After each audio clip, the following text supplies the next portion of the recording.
Okay, let's finish up this last problem. So we still need to do parts C and D from this third problem on your review sheet. Okay, so part C says on the interval 2 to 3, is the speed of the particle increasing or decreasing? Give a reason for your answer. So we are looking from 2 to 3. So here's 2. Here's 3. We are looking at the graph right here. Okay, so let's look at this. Speed is something that we haven't really talked about how to find before. So let's talk about this. Speed is increasing. Okay, speed is increasing when the acceleration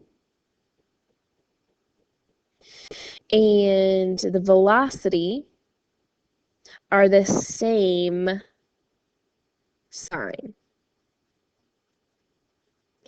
If they are opposite, then your speed is decreasing. Because if your velocity, if you are moving to the right at a decreasing rate, then you are going slower. But if you are moving to the right at an increasing rate, then you're going faster. And remember, the acceleration is the rate at which the velocity is changing. So that's how those two things are connected, and that's how we talk about speed. So if we have velocity and we need to figure out acceleration, well, velocity, here's our graph of velocity. Velocity, these are our y values. They're positive up here and negative down here. So our v of t, here's our 0, right? V of t is negative because it's below the x-axis. This graph is negative right here. But acceleration is the derivative of the velocity.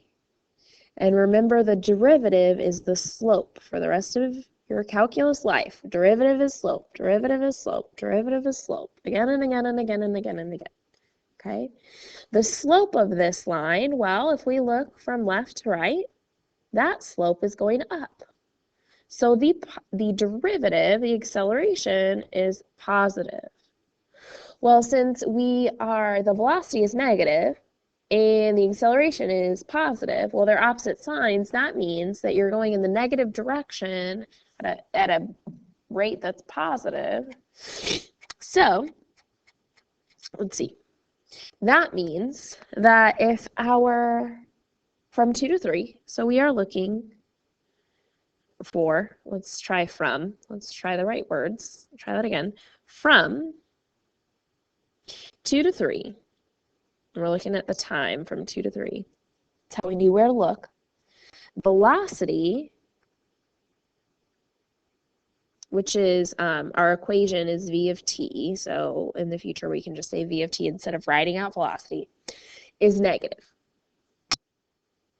And we found that out because it's below the x-axis. Okay? And so, but, you can say and, but since they're contradictory, I'm going to use the word but the velocity, so here's where it gets tricky with the wording and making sure that you get your points on the AP exam, okay? So we have a graph of the velocity, so we need to make sure that we communicate that we know things about the velocity, so that lets us know things about the acceleration. So the velocity itself is negative, but it is increasing. Let's try that again, increasing. Oh my gosh, this word is not my friend. Okay, let's try that again. It is increasing. Okay, there we go. All right. So, our derivative, if something is increasing, that means the derivative is positive, but our derivative is also our acceleration. That's how we're going to bring acceleration into here. That's how they're connected. It doesn't just pop out of nowhere, right? Like we had some things to build on. We know what we're talking about. That is positive. I'm going to have to go over here. This is positive. Okay, so we've established that the sign of the velocity is negative and the sign of the acceleration is positive. Okay, since the velocity and acceleration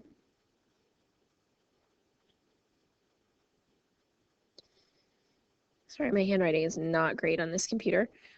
Since the velocity and acceleration are different signs or opposite, whichever one you want to say. I said different when I wrote this before, so I'll go ahead and write that out.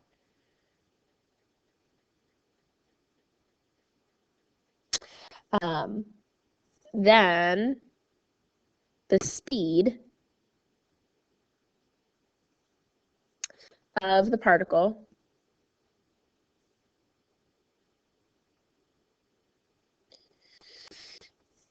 is decreasing.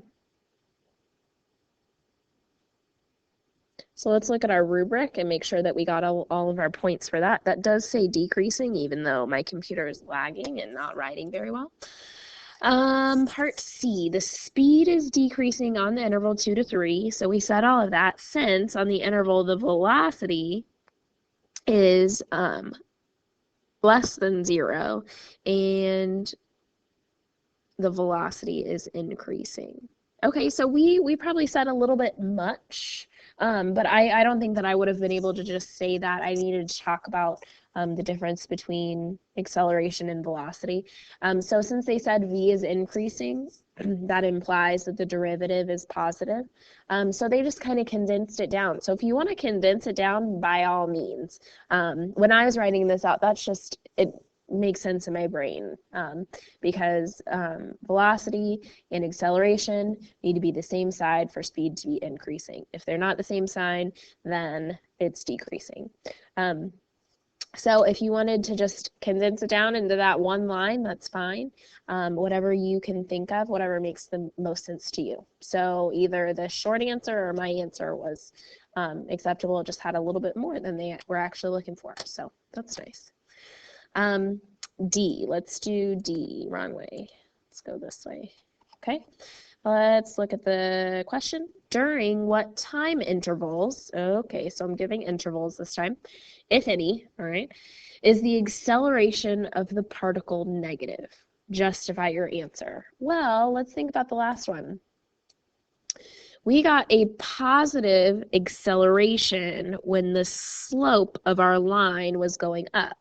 And they're asking us, when is the acceleration negative? Well, if we look at this line here, let's clear off some of this gunk we have going on here. Well, if we look at this line, it is going down here. And then it goes up, and then it goes down again over here. So we actually do the slope of velocity, the graph of the velocity is negative, which means that the derivative is negative, which means that our acceleration is negative. So yes, we actually do. Our first one goes from 0 to 1, and the second one looks like it goes from 4 to 6. So let's write up our answer. So scroll down, this is all of our other work, my horrible handwriting, and let's answer part D. Get this done.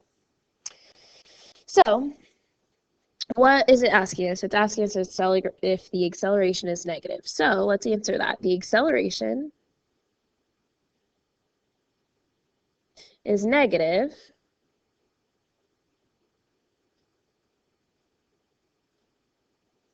that does say negative, just in case you're wondering, on the intervals, because it was asking us for an interval, so we need to give them an interval, or multiple in this case, intervals. Well, where was it? It was 0 to 1. So you can write these intervals a couple different ways. On my paper, I wrote them as inequalities, like this. You could write the interval like this with parentheses from 0 to 6 if you would like to write it like that. It's up to you. And it was not 0 to 6. It was 0. Let's go look at our graph. It was 0 to 1. So let's write that correctly. Fix that. There we go. 0 to 1. Technical difficulties. All right, there we go. Beautiful. There's our 0 to 1 interval.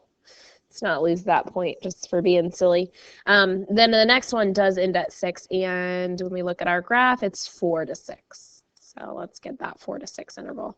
From 4 to 6, or you could write 4 to 6. It's up to you, whichever one floats your boat. Why? We have to say why. Because I said so. Well, not really. Actually, there's rules, you know. The reason why we found that it was negative is because, well, first of all, we know that the derivative of the velocity is acceleration. So that's how we got to acceleration in the first place, because we only have a graph of the velocity. So how we got from velocity to acceleration was that it was the derivative. Second, how do we know a derivative is negative? Well, it's when the original function is decreasing. So the velocity is decreasing.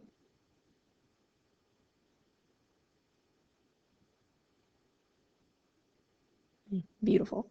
On these intervals.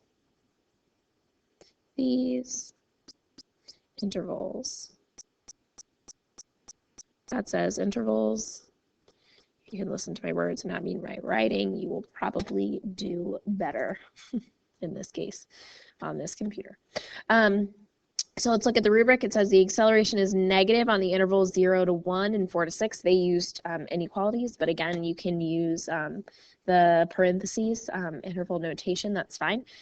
Since the velocity is decreasing on these intervals. Okay, so we didn't even really need to connect. I guess they took for granted that our velocity is the derivative, but we do need to make sure that we communicate something along the lines as that the velocity is decreasing, and that impacts the sign of the acceleration. So we gave an answer. We gave 2 intervals, and those were correct, and our justification was also correct. If we kind of said more than they were looking for, but it's always better to say more than less, because they'll still give you points if you know what you're talking about. But if you say less, you know, sometimes they're looking for a little bit more. Don't go crazy. Don't just start spouting calculus words. But if you know something, then explain it clearly. Don't get convoluted with all the words that you're going to use, but explain your thinking. Okay, write it out in a sentence and make sure that you are communicating what you need to communicate. And that's it. We finished this problem.